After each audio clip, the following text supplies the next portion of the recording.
In this video, we're gonna be... Hold on one second. Hello? Blake, where are you? I came all the way to Australia to be in your fish room. You're in my fish room? What are you doing over there? I thought we were doing this video together. We're just doing it for each other's channel. So you went all the way to my fish room to record an intro? That's what I'm trying to do right now. Alright, so when I get done with this, go back to my fish room and finish out the video. Okay. Alright, see ya. So like I was saying, in this video, we're going to be doing the top 10 easy aquarium plants here on the Blake's Aquatics channel. So let's go ahead.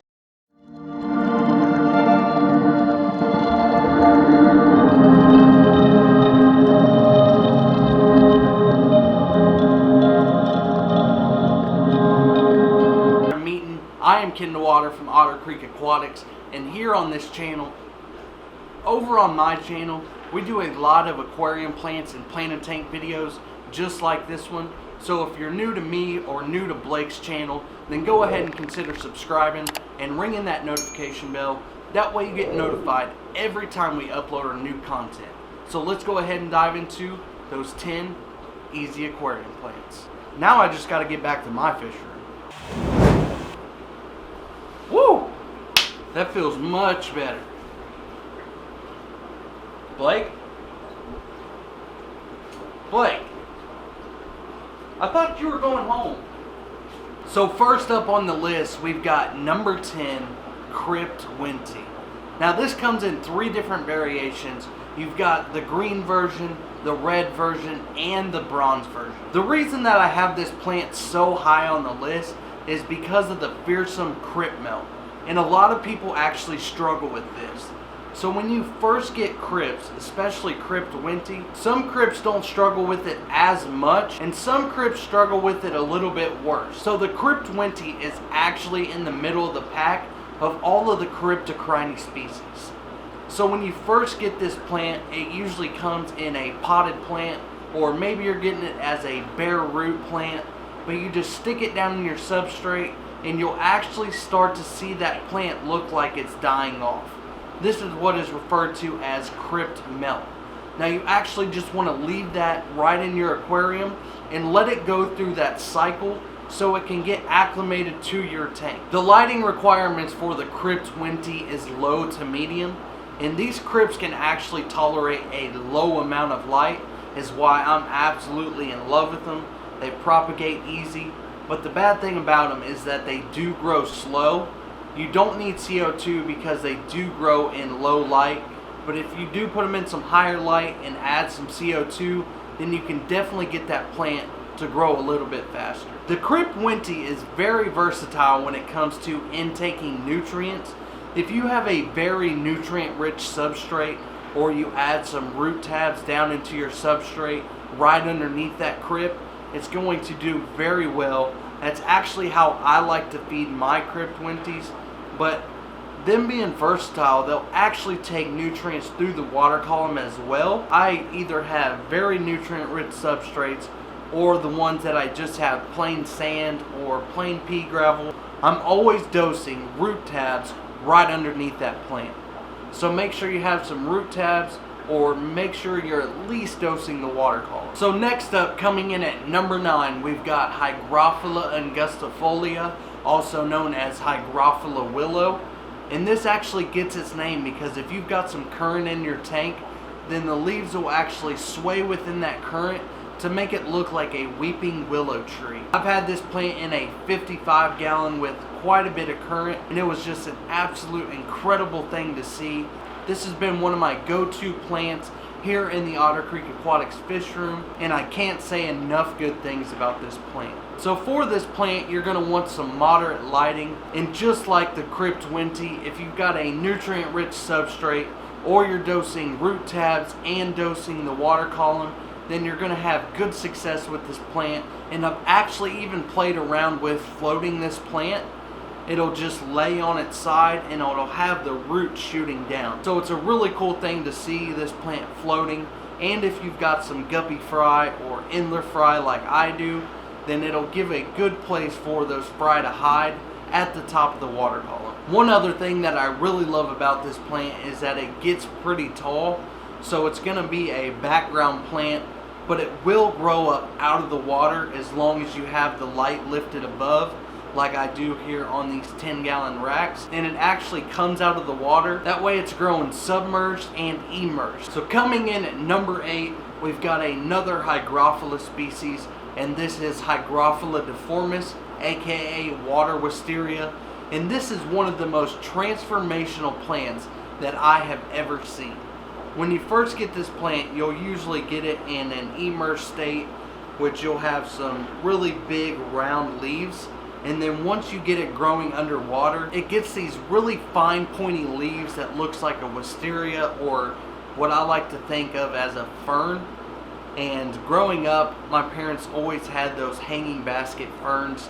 So being able to grow something like that underneath the water in my aquariums is truly amazing, and it's made this one of my favorite aquarium plants. I actually used to keep this plant a while ago, and I ended up getting rid of it, but now that I've started growing it again, it has given me a good place for fry to hide, because I do a lot of breeding, as I mentioned already. But just like the Hygrophila willow, low to moderate lighting, and if you have a nutrient-rich substrate or root tabs, but definitely you want to be dosing those liquid or dry fertilizers. That way the water wisteria can uptake some nutrients through the water column. Number 7. Now this is one of a newly found favorite plants for me, and it is the dwarf sage. So I've never really been that big into carpeting plants because I do a lot of low-tech tanks, but being able to find those carpeting plants in those low-tech setups is an amazing thing. So the dwarf sage is a grass-like aquarium plant. It's pretty much like growing a lawn inside of your aquarium. You can just put a couple dwarf sage plants inside of your tank, and soon enough you'll have dwarf sage popping up everywhere it has an opening. Because this is an easy top 10, low to medium light, once again, root tabs, nutrient-rich fertilizer, dosing the water column with liquid or dry ferts, the whole 9 yards, and you'll have an easy carpeting plant. Number 6 is another grass-like plant, but this one gets much taller, and we're talking about jungle val or jungle valsinaria. Now this plant is basically going to get the same exact requirements as the dwarf sage, except you're going to put this plant in the back of your aquarium because it's going to get much taller, and if you've got that high current in your tank, then you're going to have a lot of fun with this plant because the long leaves will reach the surface of the water and will be flowing within that current. So make sure you put this plant within the back of your aquarium, and just like the dwarf sage, it's just going to send runners and pop up any place that has an opening. But once again, nutrient-rich substrate, root tabs, dosing the water column with liquid ferts, dry ferts, whatever you want to do, this plant is going to do amazing things. But now that we're halfway through our top 10 easy beginner aquarium plants, if you're getting some value out of this video, or if you found interest in any of these plants so far, go ahead and hit that like button for Blake. He's doing amazing things on this channel, and I'm super happy we were able to pull off this collab, even though I didn't go all the way to Australia. Now let's get back into the video. So coming in at number 5, we've got Pogo Stellatus Octopus. Pogo Stellatus Octopus. Pogo Stellatus Octopus. Pogo Okay. You try to say that 5 times fast. The reason that this gets amazing color is because it actually reaches the surface of your tank, so it's actually getting some highlighting, I guess. But it'll actually throw off some purples when it gets to the surface of your tank. So just like that jungle val, you're going to want to plant it right in the back of your tank. It's going to go all the way up to the surface, flow over onto the top of your water column, get some high current in there. It's going to blow it all around, and it's going to look absolutely amazing. So Pogo Stellatus Octopus, it's easy to propagate, and this doesn't take too much through its roots. It does have a root system, but you're going to want to dose that liquid fertilizer or that dry fert down into the water column so that this plant can eat. It's an extremely fast grower, but you can propagate it quick, place it in other aquariums, or just fill up the entire back of your tank with this plant. So at number 5 we had the Pogo stem Enceladus octopus. Sorry, I just seen my bristle nose on the front of the glass and it scared the crap out of me. Coming in at number 4, I've got a floating plant for you, and that is Richia Fluence. And this is a easy floating plant to grow. All you really need to start out with is a little chunk of it, and it pretty much propagates itself. The way that I like to propagate it is once it gets to a big patty size, you just split it up. You can throw it in different tanks, or you can just split it up inside of that one aquarium, and it'll eventually grow back together as one big patty. There's a couple things I like to use this plant for. I like to use it in my shrimp tanks because the shrimp like to hang upside down on it. When I feed that Bacter AE, a lot of the Bacter AE will get stuck on that plant, so you'll see the shrimp floating upside down on top of that plant, just going to town. And another reason I like to use this plant, I don't use individual lights for my tanks. As you see, all of my tanks are on racks, so it's hard to actually dial in each tank because they're all ran off of one single light. So if one tank is getting too much light, you can put some of this Richia on top, block out some of the light, and that'll keep control of your algae and different things like that. But if you have other plants inside of your tank, which I'm sure you do, then dosing your liquid fertilizer or your dry fertilizer will be enough, plus the fish load will be enough for this plant to grow. Next up, number 3, we've got Java moss. Now I believe everybody loves moss inside of their aquariums because it's something that you see out in nature.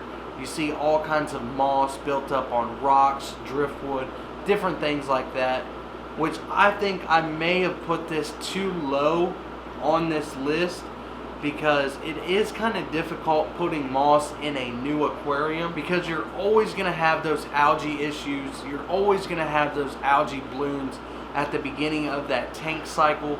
So if you put Java moss in your tank right away, then it could get covered in string algae and different things like that.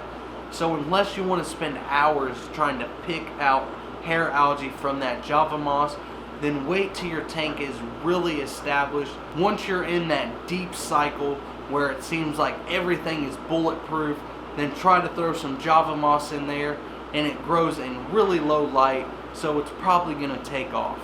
Just try to keep it away from hair algae or any different type of algae that could take it over, because once that happens, it's more than likely goodbye. But this will grow in low to medium light.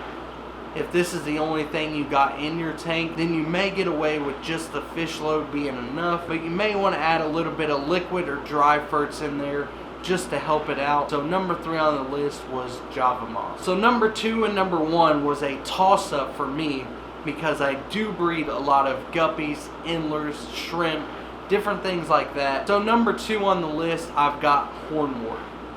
Now Hornwort is an easy plant that you can just throw in your tank pretty much with no lighting, and you're gonna get growth out of it. I like to just throw it in there, let it float, and then my guppy fry and endler fry, when they go to the top of the aquarium, they have plenty of places to hide. You can use it for platy breeding, swordtail breeding. This plant is gonna be extremely useful. But like I said, low light, medium light, whatever, it's gonna grow. Sometimes your fish load is enough. I like to give it a little bit of liquid or dry fertilizer just to help it out. It makes it a little bit more green. If you start getting an abundance of this plant in one tank, then you could start to see the needles of this plant die off, and then you're gonna have a huge mess in your aquarium that you're not gonna wanna clean up. I've had this happen to me before.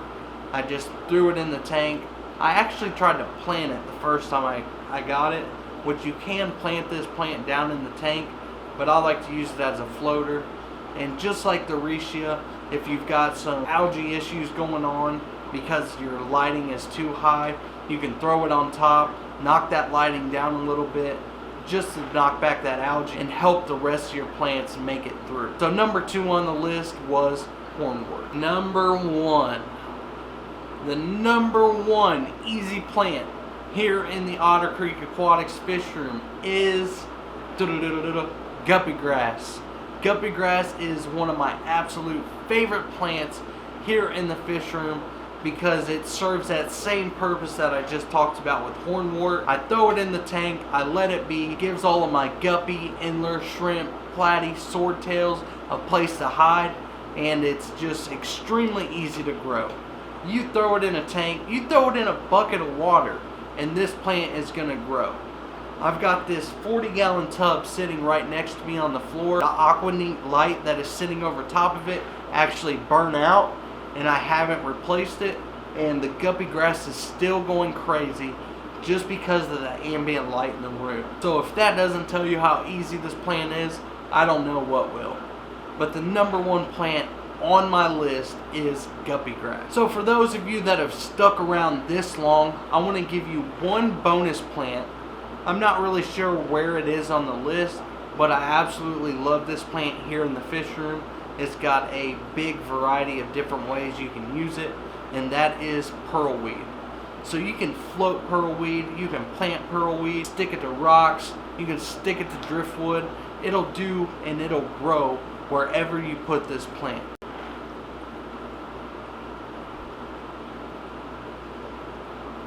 It is actually an extremely appealing plant as well. It just grows like this. It's so easy to propagate. The way that I propagate it, once I get a long strand like this, I'll just tear it apart, throw it in another tank, tear it apart, throw it in another tank, plant it in that tank. You can do whatever you want with it. It is low to medium light as well. The higher light, the faster it'll grow, the better it'll grow. But you want to make sure that you're dosing liquid or dry ferts with this plant to make it get the nutrients that it needs. But the bonus plant of this video is pearlweed. But I just want to give a huge shout out to Blake's Aquatics for letting me come on here, take over his channel, and share with you all my top 10 easy aquarium plants. He's actually doing the same video over on my channel. So if you've made it this far, go ahead over to my channel and check it out. If you're there and you haven't already, go ahead and consider subscribing because I do this kind of content on my channel as well. If you enjoyed this video, check me out on other social medias, Instagram, Twitter, Facebook, or you can check out my website, ottercreekaquatics.com. If you're in the United States and you're looking for guppies, endlers, shrimp, or plants. Thank you all for watching. Don't forget to stay happy, stay healthy, and until next time, everybody.